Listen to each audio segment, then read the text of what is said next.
Hey everybody, it's Anthony from ComicsEatingUp.net. I'm back with Terry Hockness from HocknessComics.com. We're doing the new comics spec review video for November 8th, 2017. It's kind of a smaller week for spec books, so let's go ahead and turn it over to Terry to get into the books this week. Lots of cool books out this week for November 8th. Iron Maiden, Legacy of the Beast, #1. This is a new 5-issue miniseries published by Heavy Metal Magazine. Fans of the heavy metal band are going to be liking this one for years to come. Hard to say if the print run is going to be high, so I'd give a thumbs up on this one for sure. My indie pick of the week is Sync #2. #1 did really well. It's going to be interesting to see how this one has the smallest print run of any of the books in the series because 2 had to be ordered at the same time as #1.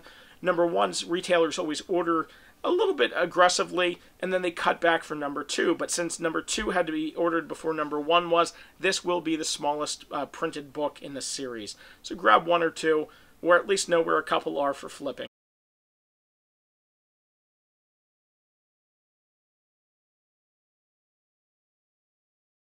Big week for Image Comics. They've got a bunch of new series debuting. Port of Earth #1. That's kind of the one I think looks the coolest.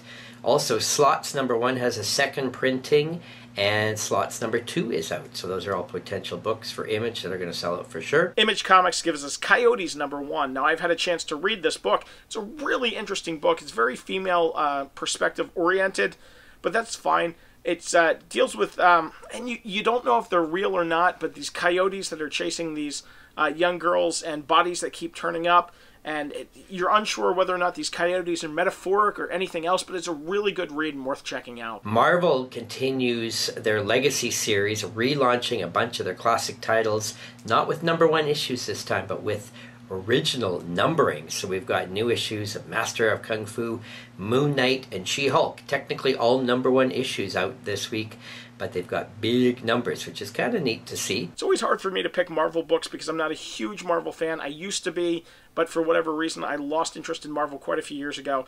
But there's one book that definitely has my interest that's this week, and that's Moon Knight #188. There's a regular cover, a lenticular, the JTC trading card, a headshot cover, an incentive Darren Warren Johnson cover. I love Moon Knight. I know that they're thinking about bringing him to Netflix, and I hope they do. I'm grabbing a copy of this.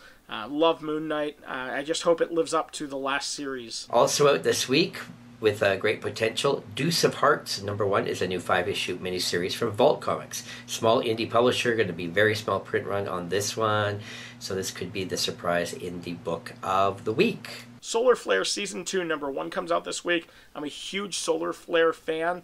I'm friends with James Hake. I'm glad to call him a friend. This is a great book, and I'm looking forward to actually reading the new material. I had 1 through 6 as self-published books, so I had read those years ago, and now I'm glad to see the new stuff finally coming out. And my interesting pick of the week could be the Marvel Value Stamp Collector Album. Not sure if this is going to heat up, but it could be a really fun thing to collect, and long-term could be interest. DC Comics this week gives us Action Comics #991. There's a great-looking Ryan Sook Justice League movie cover. Definitely, this is a C cover.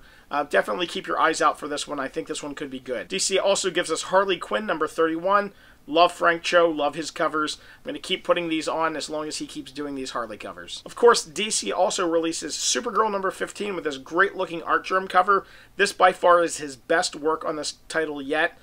It's a shame that this one is going to have a higher print run probably than all the other ones because more and more retailers keep jumping on buying these books.